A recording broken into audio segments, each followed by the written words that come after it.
how's it going, guys? Welcome back to the channel. On today's EWE report, we're working on the JK again. If you've been following along, you know this isn't running right. We're still figuring that out. But in the meantime, this has been taking up space in the shop. Got a new bumper here, a rear bumper. EAG Auto Grills. It says patent pending, which I thought was interesting. But online this thing looked great, had good reviews. But we're going to be putting it on the JK, which we took the factory bumper cover slash thing off to mount the roof rack. So we got to unbolt that, unbox it, and see how it all mounts up.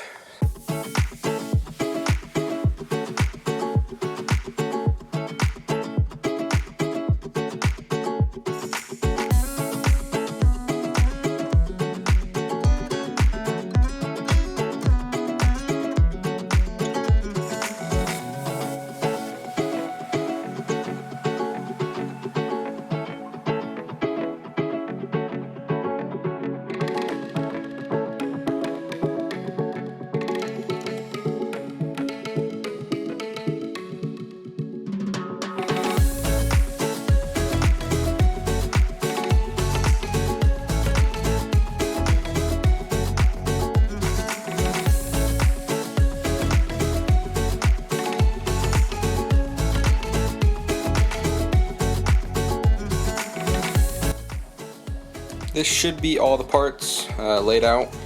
Me and my brother unboxed this, try to lay out everything. I went through and it looks like everything's here. We'll find out soon enough. But this is what it looks like. I think it looks pretty good. Wraps around a little bit, and it's got D-ring mounts and a receiver. And it's got a greasable fitting, Zerk fitting that goes in there, so that's good. We went ahead and took the factory spare tire carrier off.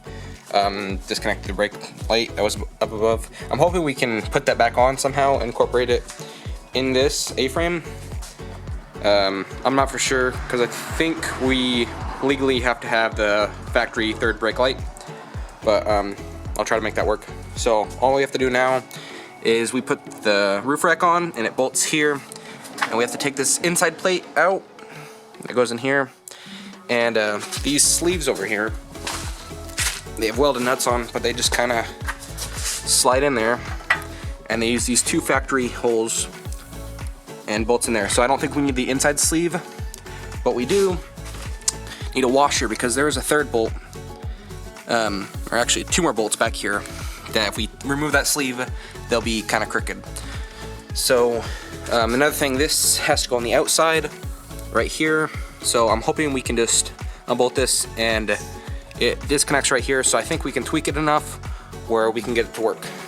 But I'm gonna work on taking the receiver off and undoing those bolts and looking through the instructions to see how this all bolts together.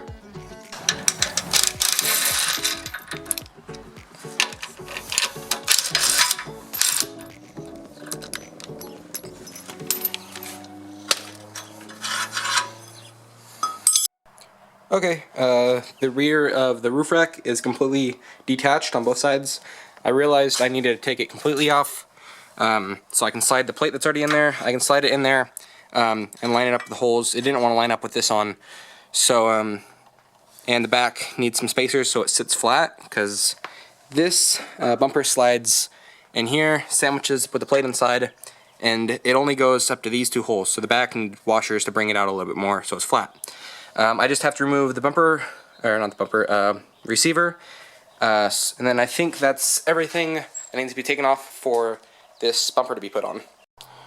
I just took the receiver off, 4 bolts, where the fourth one went, but that was pretty easy, other than they're rusted together. So now I have the L brackets in there.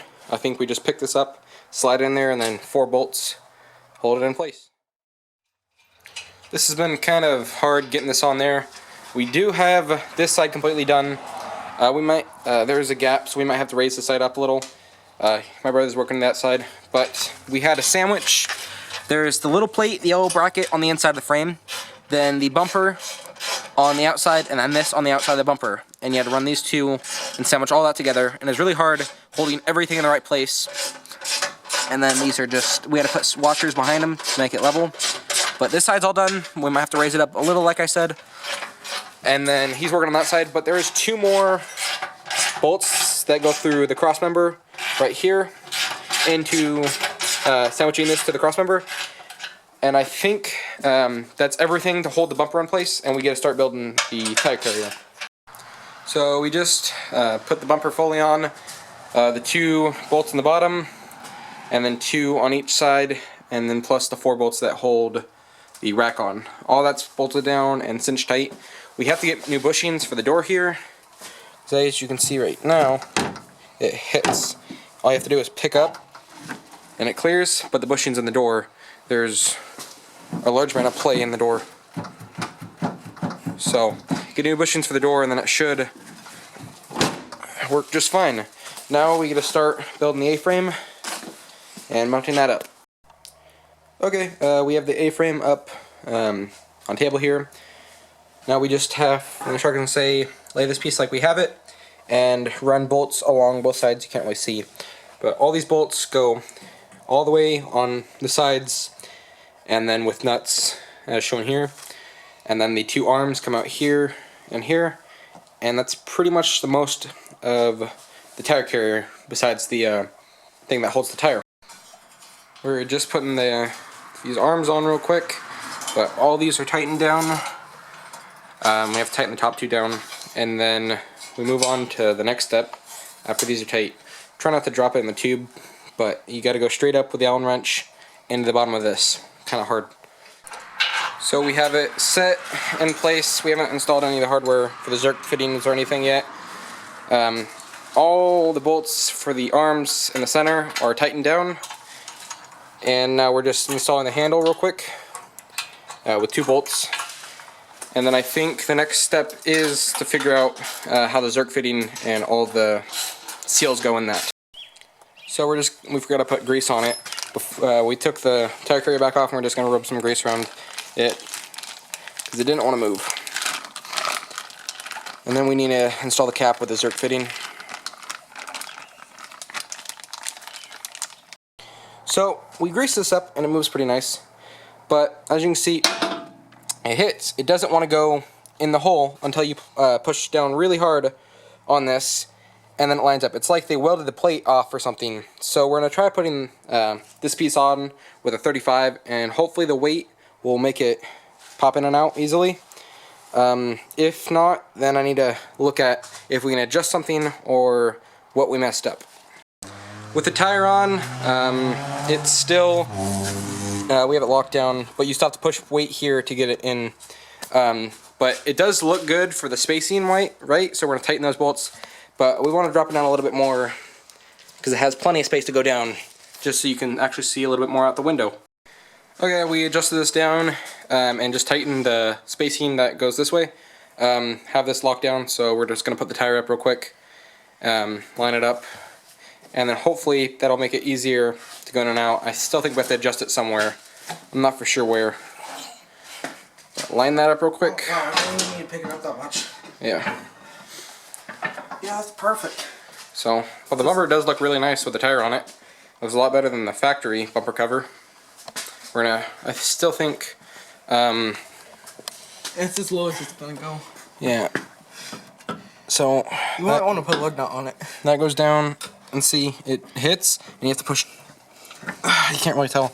You have to push down really hard for it to get the lock, and then down and over. But I think once it bumps up and down, it will. Yeah, I don't know if it needs to, I think the welds are a slight bit off, I'm not for sure, because there's not much you can adjust. Those don't adjust, and there's nothing on the other side that can adjust. And it doesn't matter, the bumper's straight, so I don't know, I think the welds might be a tiny bit off. Alright, this is what the bumper looks like with a spare tire on. We have everything tightened down, so I think we're pretty much ready to go. We found out what the bushings were for. There's little rubber bushings that go on the side of the D-rings just to stop it from making a lot of noise. So we put those on just because we had them. But a couple things to consider is this license plate is blocked a little bit by the handle, so that E looks like an F. So I think we're going to have to relocate that or move it out to the side, maybe a little, I'm not for sure. And then we weren't able to get the center brake light in, so if I'm gonna look it up, see if we need a center brake light, because these came factory with a middle one, and if we do, then we can probably buy an aftermarket brake light. You can buy the ones that go around the ring for the rim. Those, I don't think they look great, but it is a functioning brake light, so if we do need it, we might end up with something like that. Other than that, I think we're pretty much ready to go. So just kind of want to walk around this a little bit. It's dark out. It took all day to do this. But this did button up. I was worried mainly about this, the spare tire carrier. Not carry the bumper meeting up with the roof rack. But it lined up perfect. The reason why we got this bumper was because of the roof rack. We had to take the bumper cover off because this would not work without serious cutting and fabrication to make this bolt in. So that's why we end up with this. And plus the 35, the door bushings got shot because 35 just adds a lot of weight up and down, bounce around. So it's nice to have an actual spare tire carrier aftermarket to hold the weight of the 35. Anyway, thank you guys for watching. Stay tuned for more updates on this Jeep and others, and hope you enjoyed the video.